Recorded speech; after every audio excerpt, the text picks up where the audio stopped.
Miss হবে না আপনার পছন্দের টিভি শো। দেখুন জি5 অ্যাপে একদম ফ্রি। প্রমিতা বাসু এখানে এসেছিল, গরিমাকে গলায় গয়না পরিয়ে গেছে। কি বলছোটা কি তুমি? হ্যাঁ বড়দি, সেটাই তো বলছি। প্রমিতা বাসু গরিমাকে আশীর্বাদ করে গেছে, ওকে গলায় গয়না পরিয়ে গেছে। ওই মেয়েটা আমার সাথে খেলছে। আর আমার মনে হচ্ছে এখন কি মনে হচ্ছে? ও এখন কল্যাণী সরকারকে তুলে নিয়ে যাবে। জগদ্ধাত্রী, আমি না তোমার কথা কিচ্ছু বুঝতে পারছি না। আমাকে এখন যেতে হবে, আমি পরে সব বলছি এসে। জগদ্ধাত্রী,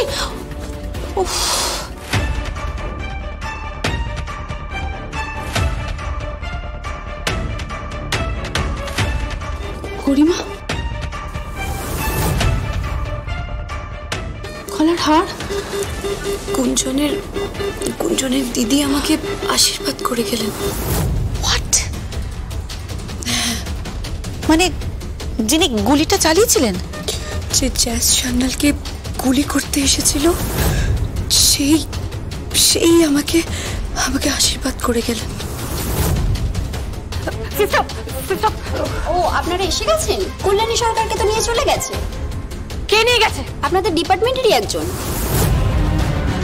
আমাদের ডিপার্টমেন্টের একজন? হ্যাঁ। কি নাম তার? বললো প্রমিতা বাসু।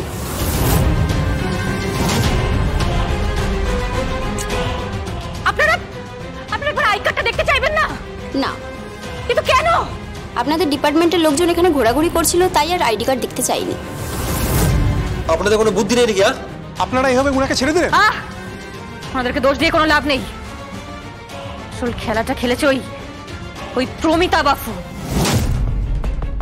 বুদ্ধিমতী, খুব বুদ্ধিমতী মহিলা। ও জমবে, ওর সাথেই খেলাটা বেশ জমবে। শঠে শঠা, সমাচরে। গরিমা, গুঞ্জন কেমন আছে এখনো বর্দি? এখন আগের থেকে অনেকটাই ভালো আছে। ডক্টর বললেন যে আজকে ওকে বাড়িতে ছেড়ে দেবে। গরিমা, এটা তো আমি দেখেছি। তুমি এই হারটা দেখেছো? হ্যাঁ, এটা তো আমার দিদির কেনা হার, তার ভাইয়ের বউকে আশীর্বাদ করবে বলে। তোমার দিদি এখানে এসেছিলেন। কি বলছো কি তুমি? তোমার সাথে দেখা হয়েছে?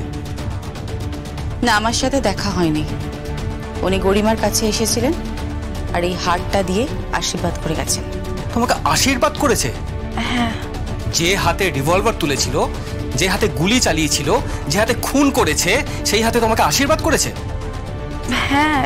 এটা খুলে ফেলো, এটা খুলে ফেলো। কি করছো কি? গুঞ্জন ছাড়ো। কি হচ্ছেটা কি গুঞ্জন? ও তো অসুস্থ। অসুস্থ না হলেও আমি খুলতাম না। উনি আমাকে অনেক আশীর্বাদ করেছেন, আমাকে ধরে খুব কেঁদেছেন। উনি খালি বলেছেন যে আমি এটা চাইনি। আমি চাইনি, জানো তো, আমি একদম চাইনি তোমার সাথে এরকম কিছু হোক। আমিও তোমার মতো একটা ঘরের স্বপ্ন দেখেছি, একটা সংসারের স্বপ্ন দেখেছি। আমারও একটা সংসার হবে। আমি খুব সংসারী মেয়ে, আমি খারাপ নই, জানো তো। আমি ভালো। আমি একদম চাইনি তোমার সাথে। তো কি থেকে কি হয়ে গেল না। তুমি কিচ্ছু ভেবে না, তোমার কিচ্ছু হবে না। তুমি একদম ঠিক হয়ে যাবে। দেখো, তুমি একদম ঠিক হয়ে যাবে। হ্যাঁ, কেমন? তুমি একদম ঠিক হয়ে যাবে। উনি যাই বলুক, তুমি হারটা পড়বে না। খুনির হাতের হার তুমি পড়বে না। গরিমা, খুলে ফেলো। তুমি পড়বে না, এটা খুলে ফেলো। গুঞ্জন প্লিজ থাক না, এই হারটাও পড়ে থাকুক। উনি যখন নিজের হাতে আশীর্বাদ করে গেছেন, তখন এই হারটা প্লিজ ওকে খুলতে বলো না, কারণ তোমাদের বাড়ির পক্ষ থেকে এই হারটা দিয়ে ওকে আশীর্বাদ করা হয়েছে। এই হারটাও পড়ে থাকুক, জোর করো না। কিন্তু গুঞ্জন, একটা সমস্যা হয়ে গেল। কি? পাত্রীপক্ষের সাথে পাত্রপক্ষের একটা বিশ্রী সম্পর্ক হয়ে গেল। কেন? পাত্রপক্ষে তোমার দিদি, যে এখন চোরের মতন পালিয়ে বেড়াচ্ছেন, আর এদিকে পাত্রীপক্ষ তরফ থেকে আমাদের বাড়ির বউ মানে জগদ্ধাত্রী ওরফে জ্যাস সান্যাল তোমার দিদিকে খুঁজে বেড়াচ্ছে। দেখো, জগদ্ধাত্রী তো তোমার দিদিকে ধরে ফেলবেই, তখন কি হবে গুঞ্জন? ধরতে পারবে না দিদিকে। ক্ষুরোধার বুদ্ধি ওর, ছোটবেলার থেকে অসম্ভব বুদ্ধিমতী। যতই বুদ্ধি হোক, জ্যাজ চ্যানেলের কাছে কিন্তু তোমার দিদির ধোপে টিকবে না। না বদি, জ্যাজ সান্যাল এই প্রথম কোনো কেসে ব্যর্থ হবে। আমি চিনি আমার দিদিকে। দেখছো না সবাইকে কেমন ঘোল খাইয়ে দিচ্ছে। আর আমি ভয় পাচ্ছি এই ভেবে যে জ্যাজ সান্যাল মানে জগদ্ধাত্রী বৌদির কোনো ক্ষতি না হয়ে যায়। কি বলছো কি তুমি? হ্যাঁ, আমি খুব ভয় পাচ্ছি। কোনো ভয় নেই গরিমা, কোনো ভয় নেই। জগদ্ধাত্রীর কোনো ক্ষতি কেউ করতে পারবে না, কারণ ও অন্য ধাতুতে করা। এই ধাতুর সাথে তোমার দিদির আগে কখনো সাক্ষাৎ হয়নি গুঞ্জন, তাই আমি নিশ্চিত তোমার দিদি ধরা পড়বেই। পড়বে না, দিদিকে ধরা যাবে না। আমি তোমাকে বাজি ধরতে পারি। সেই তুমি বাজি ধরতেই পারো, তুমি বাজি ধরতেই পারো, কিন্তু আমি তোমায় বলছি তোমার দিদি ধরা পড়বেই, কারণ ওর নাম জ্যাজ সান্যাল। ম্যাডাম, জগদ্ধাত্রী মুখার্জির রিপোর্টসগুলো চলে এসছে। তাই নাকি? এই রিপোর্টসগুলো নিয়ে আপনি একবার ডাক্তারবাবুর সাথে দেখা করবেন। কেন বলুন তো, কোনো খারাপ রিপোর্ট আছে? না না, উনি আপনাকে কিছু বলতে চান। ও আচ্ছা আচ্ছা, ওকে ওকে, আপনি জানেন আমি যাচ্ছি। ঠিক আছে গুঞ্জন, তোমরা কথা বলে আমি আসছি।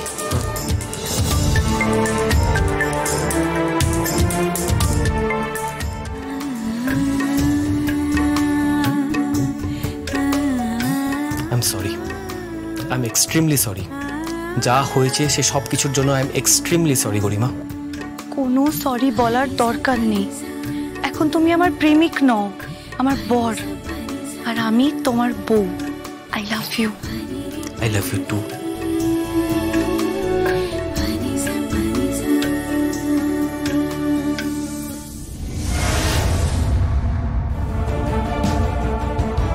বাড়িতে বউ আসবে, বরণ করার জন্য একটা লোক পর্যন্ত নেই, একটা আত্মীয় স্বজনের টিকি পর্যন্ত দেখা যাচ্ছে না। এটা আবার বিয়ে হলো নাকি? অবশ্য বিয়েটাই বা কি হলো, বিয়ের মধ্যে গুলিগোলা চললো। কি হচ্ছে কে জানে, কোন বাড়ির মেয়ে যেখানে নিয়ে এলো যেখানে গুলিগোলা চলে। আর ওই বাড়ির কে যেন পুলিশে চাকরি করে না কি করে কে জানে। যাকগে, ও মা তোমরা এসে গেছো, বাঁচিয়েছো। হাঁপ ছেড়ে বাঁচলাম, তোমাদের দুজনের মুখ তো দেখলাম। বলি আজকে তো বাড়িতে বউ আসছে, সে আবার অসুস্থ, তার আবার গুলি লেগেছে, সে অবস্থায় সে এ বাড়িতে আসছে, তাকে তো বরণ করতে হবে। এদিকে গুঞ্জনের ঠাকুমার এই অবস্থা, বিছানায় শয্যাশায়ী, উঠতে পারছে না। দরজায় দাঁড়িয়ে বরণটা করবে কে? এই যে প্রমিতা, তুমি বরণটা করে দিও কিন্তু।